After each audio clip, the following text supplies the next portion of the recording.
Yun mga kagwaps, welcome back again dito sa Gwaps TV Official. So ito, pinawalan natin yung sablon natin mga tropa at hindi pa siya dumadapo dun sa ginagawa nating loft dun sa taas mga tropa kasi ongoing pa yung paggagawa namin dun. So bali ngayong araw mga tropa, tatapusin natin yung gagawin natin na DIY trapdoor para sa mga kalapati natin dun mga tropa sa taas. So yun, kung gusto nyo mapanood to at kung gusto nyo malaman kung ano ba mga tropa, mga kagwaps, ang tamang paggawa ng magandang trapdoor, so hali kayo, panuurin nyo na to at baka panuurin pa ng iba. Let's get it on.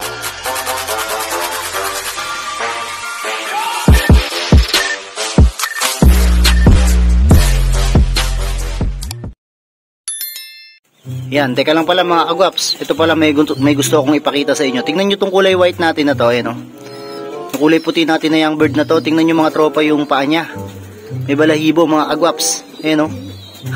Diba? Ayos ah.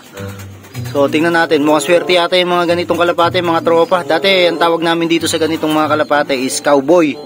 So nung siguro way back mga elementary kami mga tropa, pag mayroong mga may balahibong ganito sa paa, tawag namin dyan cowboy mga tropa.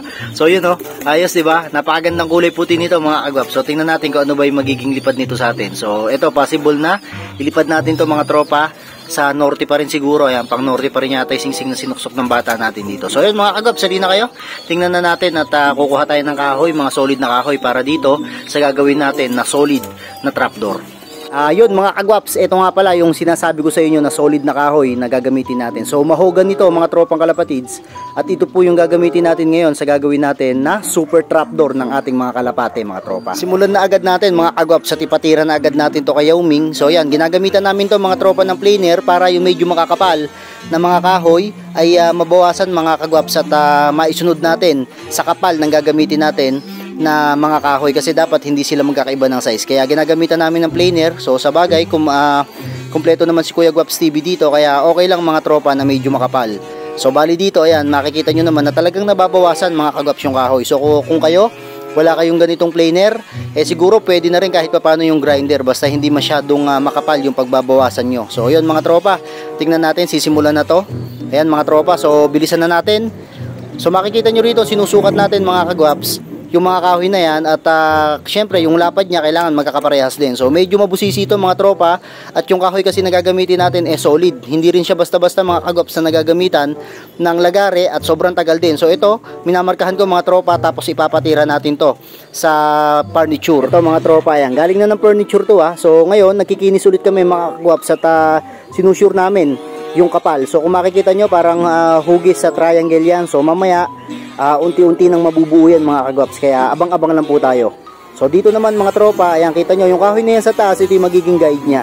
So kailangan meron din kayong ganito mga kagwaps. So solido rin yan, mahogan rin yan mga tropa, kaya talagang solid na solid itong gagawin natin na trapdoor. Iwan muna natin dun yung kahoy mga tropa, at eto, patanggal na natin yung dating trapdoor natin dito kay Yao Ming. So kasi nakakalabas mga kagwaps yung mga kalapati natin dito, yung mga matatalinong kalapate, nakakaalpas sila dyan. So ngayon ito, ipatitira natin kay Yao Ming, at ipapatanggal na natin itong mga bakal na to mga kagwaps. Saka syempre yung nasa harapan dito sa loob, tatanggalin din natin.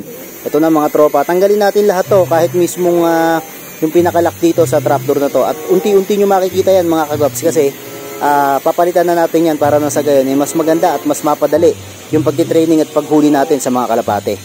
So dito mga kagwaps, yan kita nyo, malinis na, tanggal na. So open na itong lock natin. Unti na lang mga kagwaps, nasa almost 80% na tayo. Ang gagawin na lang natin dito, yan, lalagyan natin yan mga kagwaps ng trapdoor, yung super trap.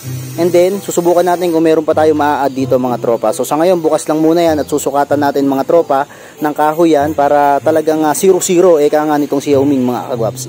So ayan kita nyo, sobrang ganda na nito at maluwang na. Ito yung isa mga kagwaps sa pinakamabubusisi na gagawin natin, kasi kailangan sukat na sukat yan. Yun, kung mapapansin nyo, may guhit yan. Yung isang kahoy ginuhitan ko agad mga tropa, at sinesentro namin yung mismong ilalagay namin na solid na kahoy para nang sagayo walang kawala talaga mga tropa. So ito, naisip to ni Kuya Gwaps, at syempre kung kaya nating mapapadali natin, kasi may katulong naman tayo, nandiyan naman si Yao Ming. So dito mga tropa, ayan, ginuguhitan ko ulit para may markings kami ulit mga tropang kalapatids. So trial and error muna tayo. Ito, sinyutan na namin mga tropa ng bakal. So ayan, wala pang nakalagay na trapdoor para sa mismong pinaka super trap niya mga tropa. So sinuksok ko lang to, buti na lang marami kaming materialis dito na bakal, At talagang kahit papano hindi na kami bibili kung saan-saan pa mga tropa. Sukat check muna tayo mga tropang kalapatids. Ayan, removable din to mga kagwaps at lalagyan ko ng tornilyo to. So sa ngayon, ipinipix muna natin. Ayan, kahit walang nakahawak mga tropa, talagang nakapakat na itong trapdoor natin. Kaya masasabi ko na talagang yung sukat nito maayos mga tropang kalapatids. Saka tingnan nyo, nakaupo na yung batang loopman ko dun sa taas. Hindi man lang gumagalaw tong loop namin. So napakatibay talaga. Eto na mga kagwaps, ayan, pinalagay ko na rin. Ako naglagay niyan and then pinaispatan ko kay Yao Ming. So kita nyo, bumabalik naman yung trapdoor kaya solid na solid mga tropa. So next step tayo. Dito sa part na to mga kalapatids, ito na, naglalagay na ako, nagsusukat na ako ng fiberglass mga kagwaps. So ito fiberglass na to, mabibili po ito. So ito, nabili ko to sa motor shop mga tropa, sa mga motor parts. So meron silang ganito, nagkakahalaga lang to ng nasa almost 200 pesos lang mga kagwaps. At kitang kita nyo naman, sobrang dali ikat. So sukat-sukat na tayo rito mga tropang kalapatids para makita natin kung solid ba. Ayan no. Grabe napakakinis mga tropang kalapatids. Ayos. Syempre mga tropang kalapatids, yan sukat natin and then naglagay na rin tayo rito ng solidong bakal mga tropa. Ayun asiradong bakal yan mga kagwaps at kahit magtatalon o magsumba ka dyan, sa mismong bakal na yan hindi mo basta-basta mapapabigayan mga tropang kalapatids. So ito ka-quality to nung kay Punong Ministro, pero ito mga kagwaps is may butas kasi yan kung mapapansin nyo para kahit papano may tapunan din ng tubig sa kadumi. Dito naman sa part na to mga kagwaps, ipipix na ni Yao Ming itong landing board. So tingnan nyo, sobrang galing mga tropa na welder nitong bata na to. At talagang kahit ano ipagawa mo, talagang iisipin niya ng paraan para magawa niya mga tropa. So ayos to. Ikaw mo nga, i-slide mo nga. Ayan mga tropa, so dito naman yung double trap na pinagawa ko sa kanya.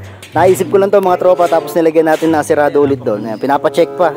Ayun mga kagaps, bali ito na ulit si Pakito. So nung nakaraang vlog natin, inalis na natin yung mga young bird niya rito, nilagay natin dito sa baba mga kagwaps, and then si Pakito is ibinalik natin siya rito para nang sa gayon mga kagwaps is matraining pa rin siya rito kahit na magpapalit tayo ng pairing. So possible kasi mga kagwaps napalitan natin ng pairing si Pakito at magkocross nga tayo ng Vandenbroek to Vandenbroek mga tropa, kaya magla-line breed tayo ngayon para nang sa gayon is masubukan din natin mga kagwaps sa susunod na norte o susunod na south mga kagwaps yung magiging lahi nito, kasi syempre subok lang tayo ng subok, tingnan natin kung saang pairing tayo hiyang mga tropang kalapatids. Ito yung dating kapares ni Pakito mga kagwaps, yan yung kapatid niya, and then siguro possible baka ito yung ipalit natin ngayon, isang Vandenbroek din to mga tropa, Anson Ong. So baka ito yung ipalit ko sa kapares ni Pakito. So itong mga to gagamitin din natin yan, yung Morris Gordon, and then yung imported line natin ayon, yung Vandenbroek nakakross ng stitch para nang sa gayon mga tropang kalapatids puros Vandenbroek na yung magiging inakay natin dito. Kaya sabi ko nga sa inyo, basta may nakahiligan akong kalapate mga tropa, talagang gagamitin ko at bibili natin para nang sa gayon mas maging maganda yung laro natin mga tropa. Liliit ng ilong mga tropang kalapatids. At itong mga kak natin dito mga kagwaps, mga naka-break na. Ayan, so abang kayo kasi sa south kukuha ulit tayo rito ng mga kondisyon. So yun mga tropang kalapatids, nga pala kung di kayo nakasubscribe dito sa aking YouTube channel, huwag nyo kalimutan ng mag-subscribe. At syempre kung di pa kayo pag-click dyan ng bell notification button, i-click nyo na rin, at yung comment saka yung like huwag nyo kakalimutan. So dito ko natatapusin itong video na to. Muli, this is Kuya Rai and you are watching Guaps TV. Peace out.